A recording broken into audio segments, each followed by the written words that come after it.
उनकी छाती पे लात मारा तो उनके दर्द हो रहा है। किसको छाती पे लात मारा? उनके किसने? डीएम साहब ने मारा। किसको? कल बेहोश हुए थे वो?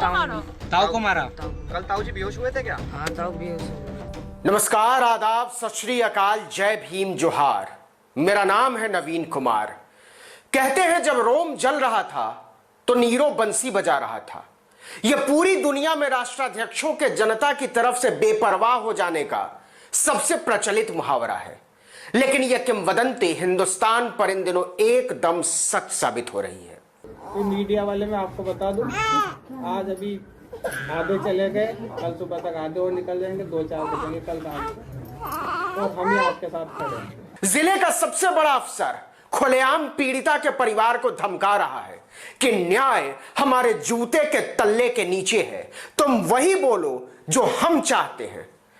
निकम्मी पुलिस तब कहीं नहीं थी जब गांव के मवाली उसे छेड़ते थे। निकम्मे अफसर तब कहीं नहीं थे जब उसका गला घोंट दिया गया, उसकी जुबान कुचल दी गई।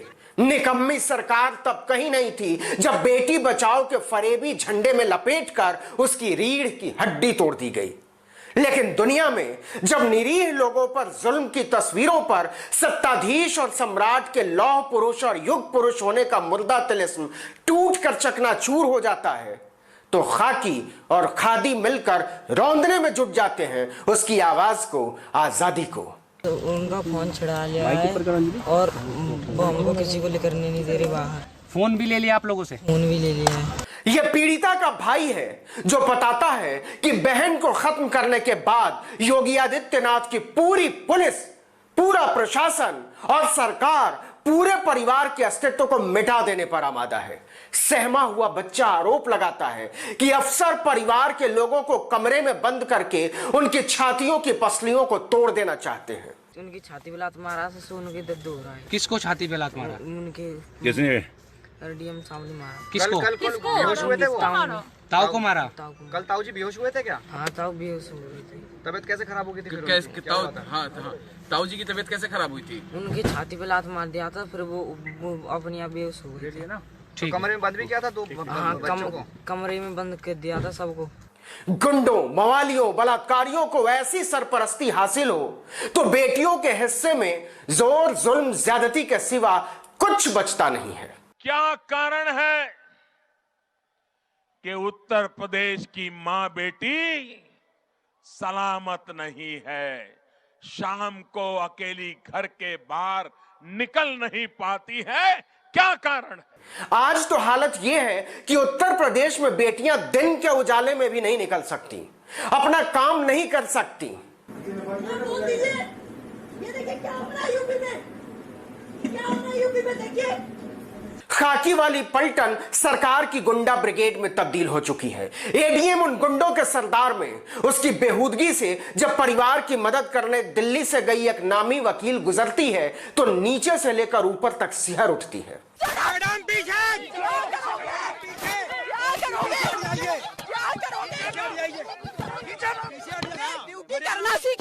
पीड़िता के परिवार को बंधक बनाकर किसे बचाना चाहते हैं योगी आदित्यनाथ?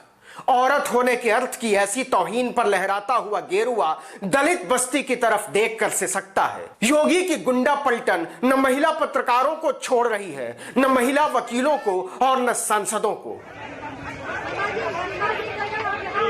मैडम ये तृणमूल कांग्रेस के सांसद डेरेक ओब्रायन है, लेकिन एक बदमिजाज मजिस्ट्रेट उन पर हाथ उठा देता है, उनके साथ गई एक महिला के साथ बदसलूकी करता है। मैडम दरअसल बात गुंडा राज से आगे निकल चुकी है, जंगल राज से भी आगे।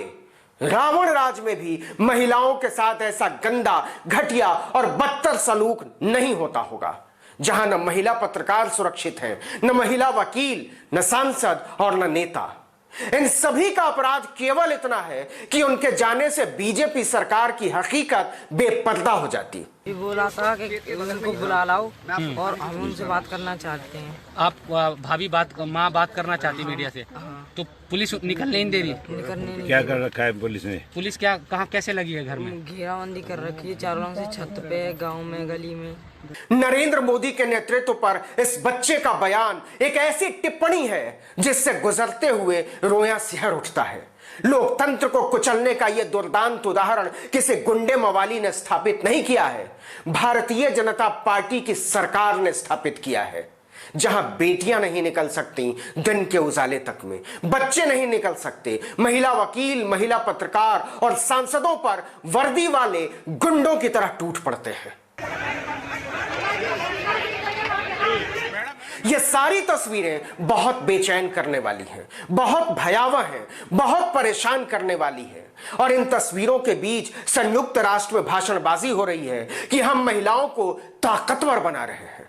In India, we recognize the centrality of gender equality and women's empowerment in all aspects of our developmental agenda. आपको नींद कैसे आती होगी मैडम स्मृति ईरानी? इस झूठ पर, फरेब पर घर के बाहर नारेबाजी हो गई थी तो आपने अपनी बेटी का नाम लेकर नैतिकता का पूरा अखबार छाप दिया था, लेकिन आज एक बेटी के पूरे परिवार को उजाड़ दिया गया और आपकी जुबान से संवेदना के दो बोल नहीं फूटते। फरेब की ऐसी अदाएं आती कहां से होंगी? इस वीडियो में इतना ही, लेकिन अगर आपने आर्टिकल 19 इंडिया को अब तक सब्सक्राइब नहीं किया है तो नीचे जाकर फौरन कर लीजिए, बेल आइकॉन दबाइए, घंटी जैसी एक छोटी सी आकृति, लाइक कभी कभी कर दीजिए, कमेंट कीजिए और अपने दोस्तों, परिचितों, रिश्तेदारों, समूहों में व्हाट्सएप, इंस्टाग्राम, फेसबुक, ट्विटर पर हमारे वीडियो लिंक्स को साझा कीजिए, शेयर कीजिए। नमस्कार।